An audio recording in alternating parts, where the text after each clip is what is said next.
Thank you, Blake. There is a book that's titled Go In and In, Poems from the Heart of Yoga. It was written by Dana Falls. One of the poems in the book is titled Let It Go. And I saw it posted on Facebook a week or so ago.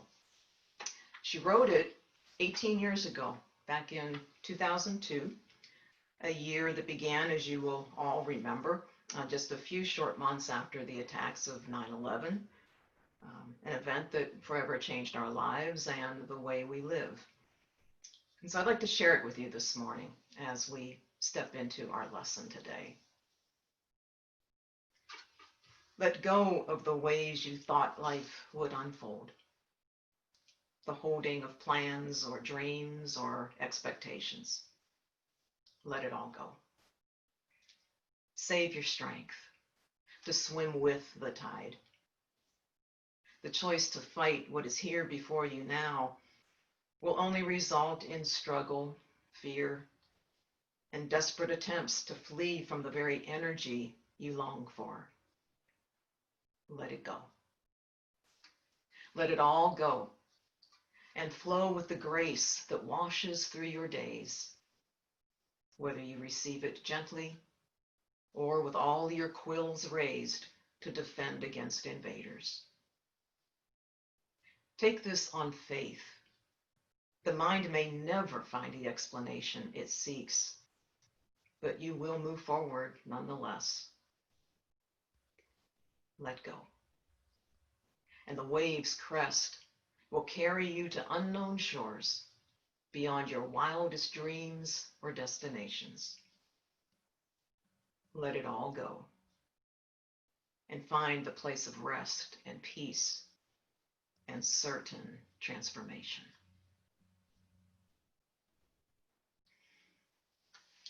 The wave's crest will carry you to unknown shores beyond your wildest dreams or destinations.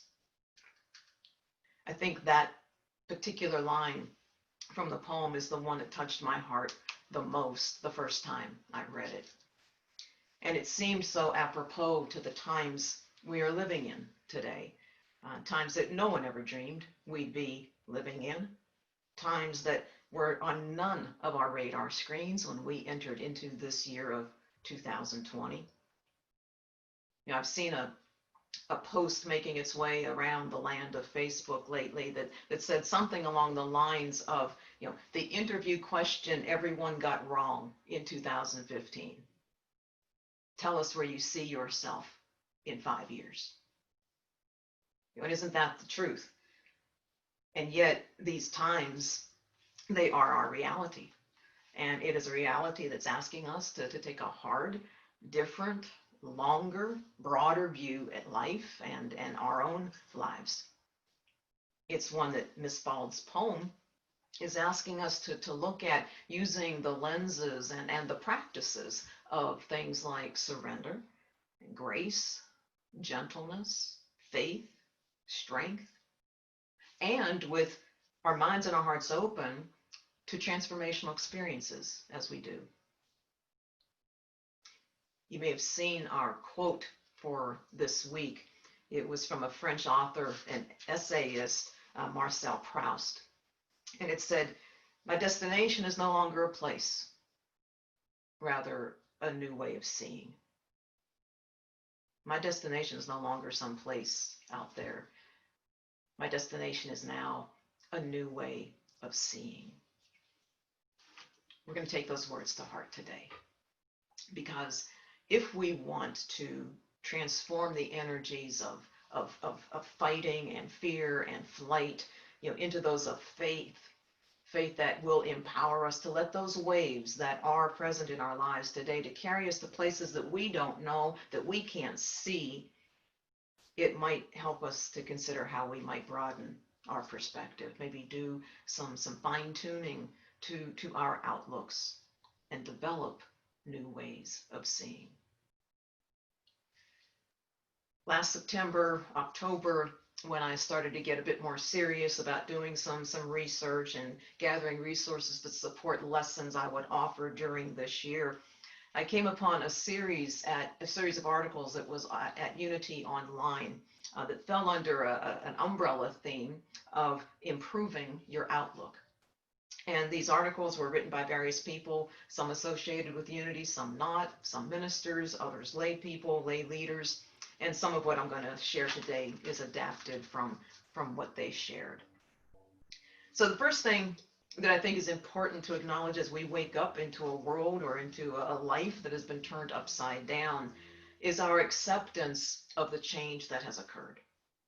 And I think many of us did that. Many of us made some immediate changes, immediate acceptance of the changes that were brought on by COVID-19 a couple of months back.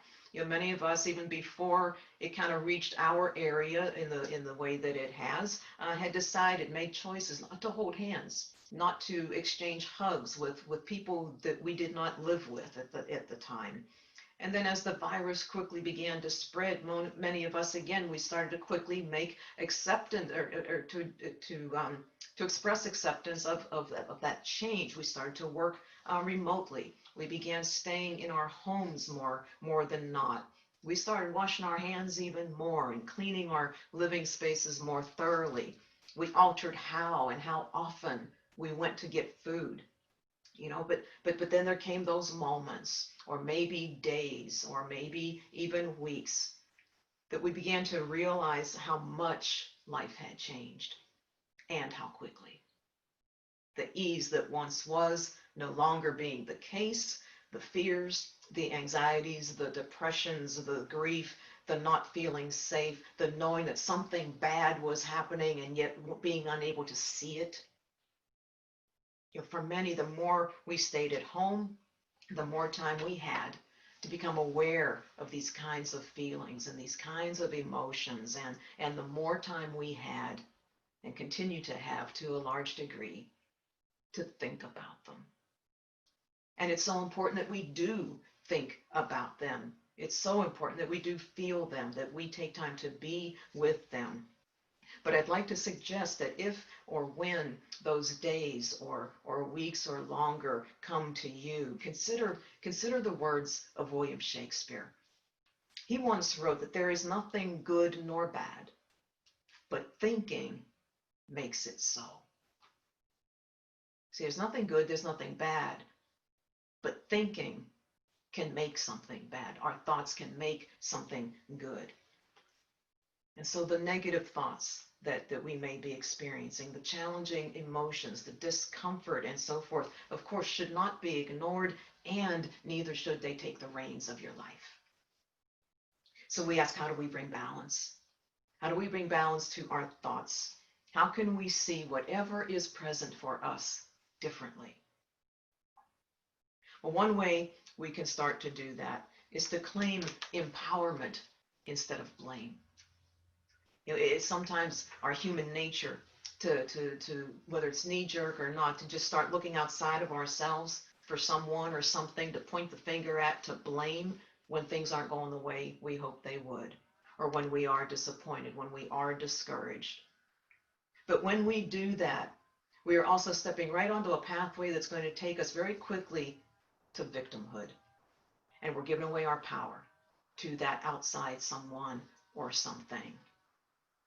If you were with us last week, we spoke about the one power, the one presence and the one power that's active as our lives, and that's Spirit's presence in us. And so that's where we want to go. That's what we want to tap into.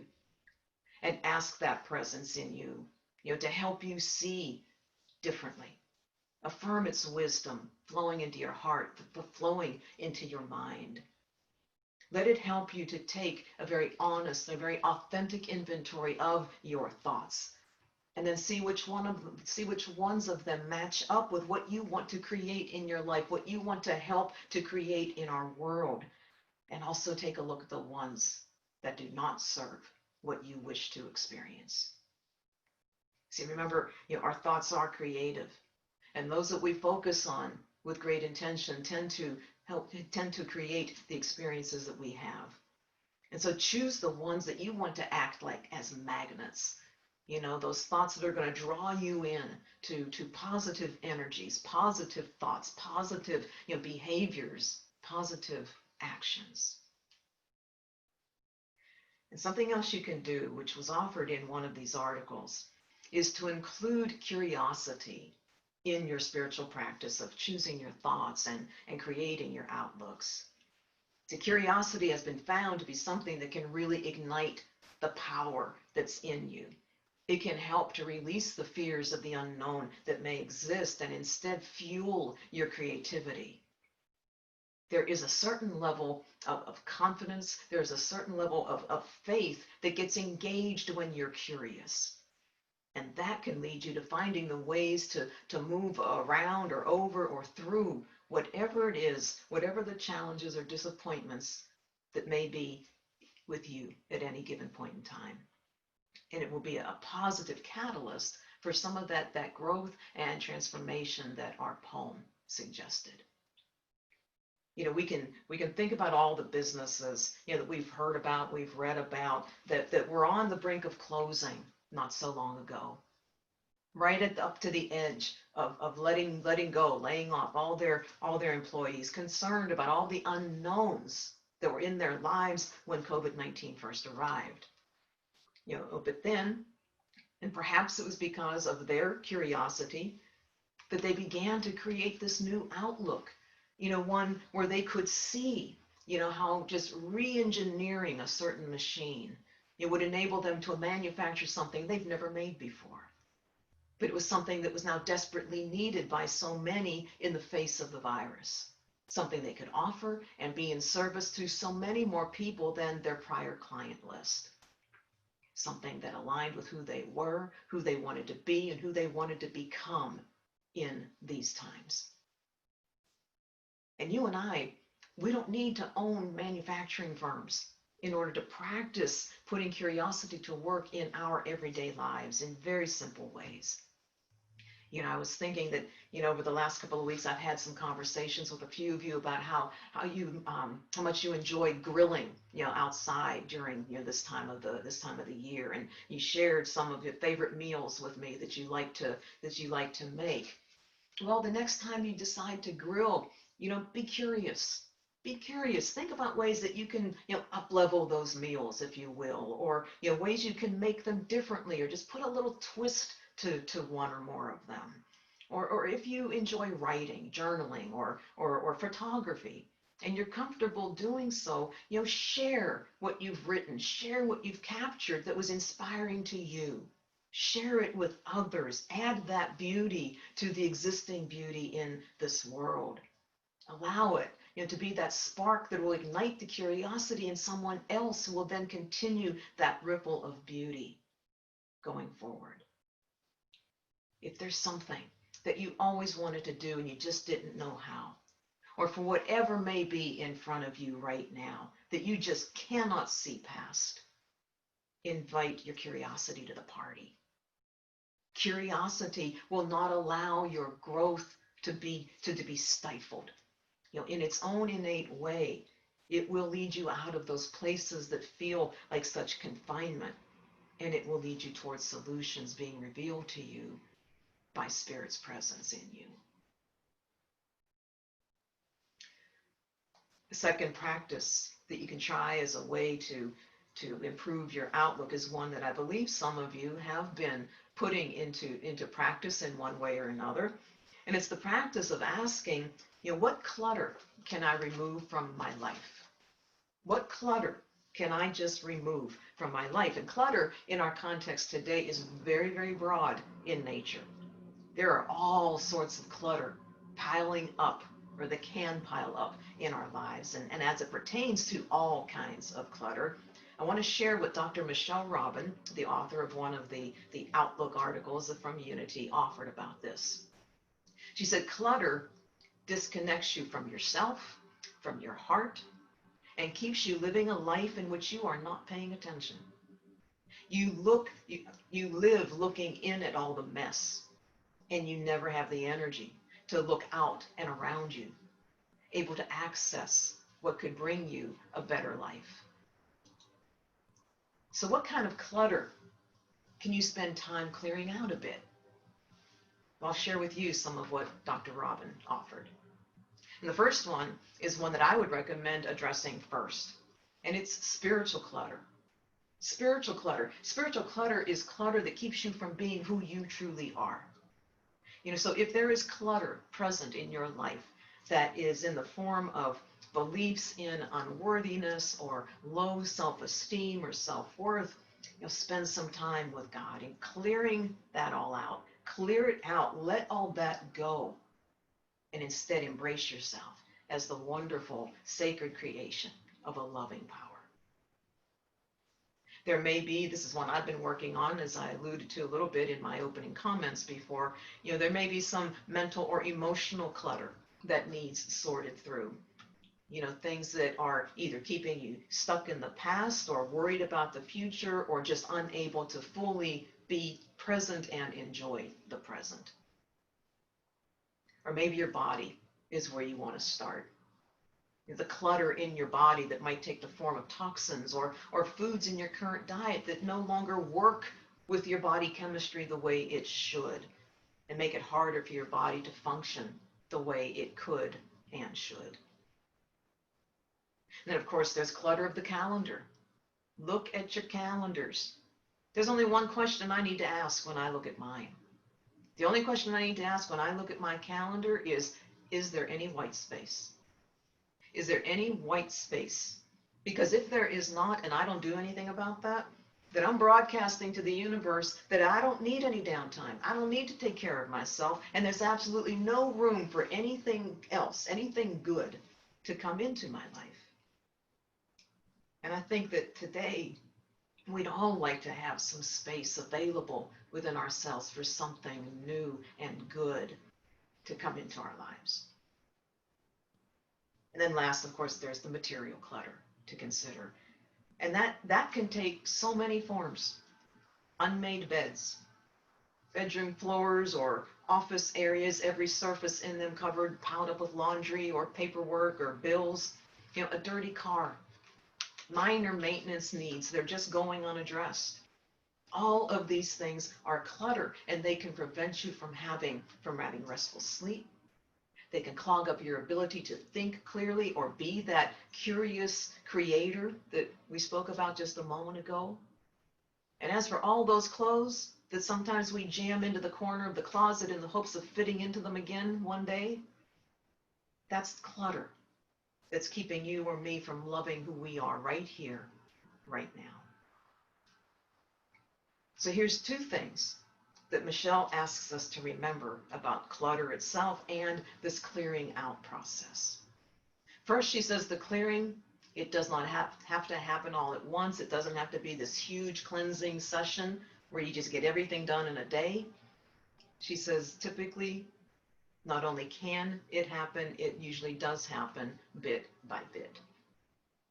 And then secondly, and most powerfully for me personally, she wrote, know that when you declutter your environment and your emotional self, you get rid of the noise that can keep you from being able to hear your inner wisdom or connect to a higher self or to God. Decluttering other parts of your life gives your mind and body, literally and figuratively, the space to be open, to have a dialogue with God, to connect with your spirit, and receive the gifts of the Spirit.